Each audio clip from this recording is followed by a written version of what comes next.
intriguing matchup here because you could get caught up in this Patriots offense of late and say, oh, my God, unstoppable.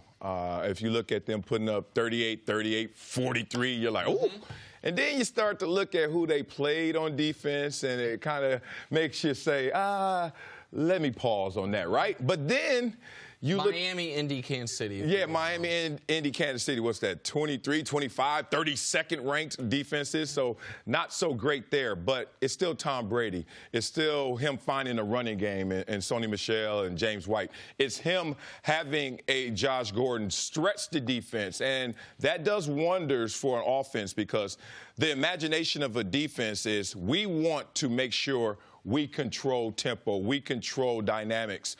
If we could bring our safety down, oh, we love life. We're going to compact this field to the point where we dictate terms. But now, even Josh Gordon just running by is going to make that safety say, oh, I got to stay back here a little bit, and that opens it up for Sony Michel and others. So I look at this matchup, the Bears defense, everyone's walking around talking about Khalil Mack, and he's been amazing. I mean, sack stripper like I've not seen in a long time at the position. But they're actually better against the run than they are against the pass. Like, your running back is the one who's going to have the sleepless night more so than the quarterback. But that said, I still think the Patriots, when they're scheme, the way that they're rolling right now, I think they have the edge. I think the Bears are going to win this game. And I think the Bears are going to win this game for a couple reasons. One is the 2 games the Bears have lost this year, it has been because their head coach, Matt Nagy, got conservative at the wrong times. Got a lead in week 1 against Aaron Rodgers. Well, Aaron Rodgers got knocked out, then came back. But he didn't yet fully believe in his quarterback. They got conservative. They lost. Last week, inexplicably, because his quarterback was playing well, in overtime, they had pulled one out of the fire, forced a fumble at the goal line, got conservative at the very last second, played for a 53-yard field goal instead of trying to go score a touchdown and get an easier field goal, and they lost. Because of the Patriots and who they are offensively, you can't play conservative. You've got to go out there and try to score as many points as possible. And the thing the Bears have done better than any team in the league this year is force turnovers. And the Pats, uncharacteristically, this year, are turning the ball over. Brady has 6 interceptions and a lost fumble, the lost fumble in the Chiefs game.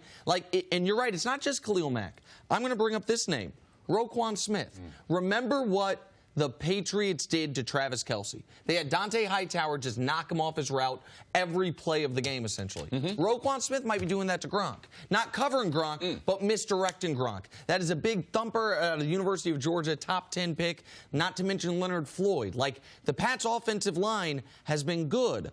But like you said, they also haven't faced a great pass rush the last month. I think this is a game in Soldier Field Chicago can win. We talked all week about Khalil Mack, and we were talking about, well, Bill Belichick and his comparisons of Lawrence Taylor to Khalil Mack, and he said there are none. Lawrence Taylor is right up here. But I know you said there are other guys on this defense, but CC, Khalil Mack still at this point, even with a sprained ankle, has got to be posing some problems for you if you're looking at this Patriots offense. Yeah, I think the sprained ankle for Khalil Mack is going to be a concern playing on that soft field there in Chicago. But I want to ask Marcellus as far as the LT comparisons, because Belichick was like, listen, don't mention the guy with my guy, LT. You played at a high level, made it to the Pro Bowl playing this league. I played against LT a bunch of times. Give us your intel and your research in the LT. And for our fans out there who might not, there's a generation gap between what they've seen in Khalil Mack compared to who Lawrence Taylor really was as a football player. Yeah, this is a difficult discussion because if you look at it, LT was before its time in terms of changing the position, revolutionizing the position, and coming from angles at the outside linebacker position, at times playing defensive end, and it was a matchup nightmare. So that was the first time a tight end realized, I have to block him, and then the running back said, me too, and then the offensive tackle said, I need some help, and you just start to really stress them schematically. Now, Khalil Mack is in a time where you actually see that coming. He puts his hand in the dirt, says, hey, I will go against your best offensive lineman, and that means he's going against better defenders. So LT was able to exploit offenses in a way that we won't see another pass rusher do. That said, he had a tenacity. He had an energy that is not coachable. It's not, I can't put that in you. And even though Khalil Mack has a high intensity level and he's so strong and he's certainly quick and explosive, there was another level, and I will reserve that for a LT or a Bruce Smith. The guy that Khalil Mack should be compared to is not LT, but it's DT.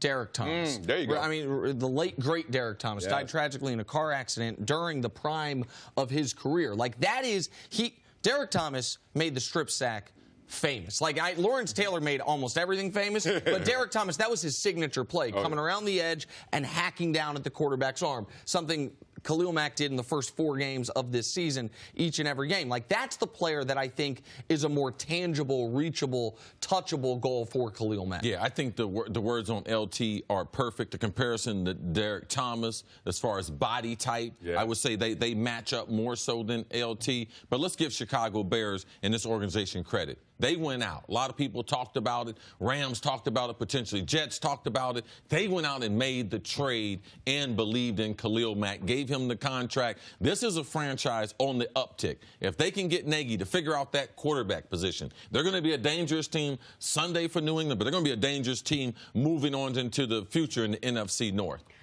Marcellus, how much do you put on Matt Nagy? I know we touched on it, on trying to just get this offense not just more aggressive, but also more creative, putting Trubisky in a better position. Yeah, it's tough. I mean, when you're trying to rear a quarterback in today's NFL, one, you want to compliment him. So first things first is, hey, you like that, pun intended? Very much. You got to allow him to be himself, see what he's comfortable at, and then dress that up. I think right now you see that. But how do we know what he's comfortable at? Well, we've seen some highs, some peaks that we haven't seen from other quarterbacks who are supposed to be franchise quarterbacks. Right. Reverse the block and look at our last coverage of Dak Prescott and others.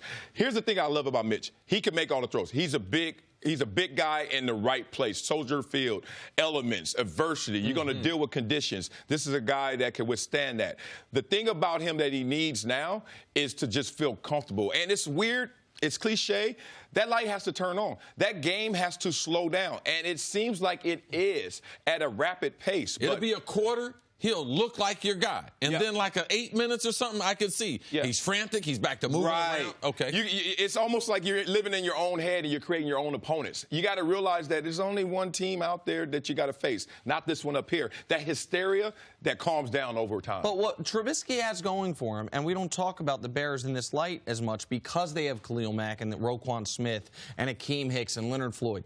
They have some nice weapons. They do. Jordan Howard is a good power running back. Tariq Cohen is the smallest guy in the NFL, but he is a lightning bug. Trey Burton has shown flashes to be a very good tight end, obviously famous for the Super Bowl, but he's had some good moments this year. Taylor Gabriel is one of the faster wide receivers in football. We saw him have success in Atlanta. I think you look at some of the things the Chiefs did with Tyreek Hill and said, can Taylor Gabriel do this similar things? And Cohen, him and Cohen, and as far as Cohen, Kareem Hunt out of the backfield. Kareem Hunt had a big touchdown catch, and Pat Mahomes missed him on another wheel route early in the game. And then Allen Robinson, who is their big free agent acquisition. Like, they have given Mitch Trubisky weapons. And this Patriot, as good as the Patriot offense been in the last 3 weeks, we know their defense can get got, particularly by speed. If you make it not about, a strength battle, but a speed battle, they can be had. And so, the Bears are 3-point underdogs at home. I think on Monday we're going to be talking about the Bears getting back on track and New England taking a step back after their great win against Kansas City. But with a young quarterback, it's really that balancing act, the jack of all or the king of one. And as a coach, you want him to be the king of something that you can call, stay in this lane, and you own that. And that's what a young quarterback has to do. Then you start to expand that and have more coverage of what you can do in terms of the playbook. Marcellus, thanks for hanging out with us. Appreciate you guys. The book is called Never Shut Up. Marcellus Wiley, go pick it up. It's a good. Thanks for watching. Subscribe here to get the latest from the show. Also, be sure to check out more of the best clips from First Things First, or go watch a few segments from our other shows on FS1.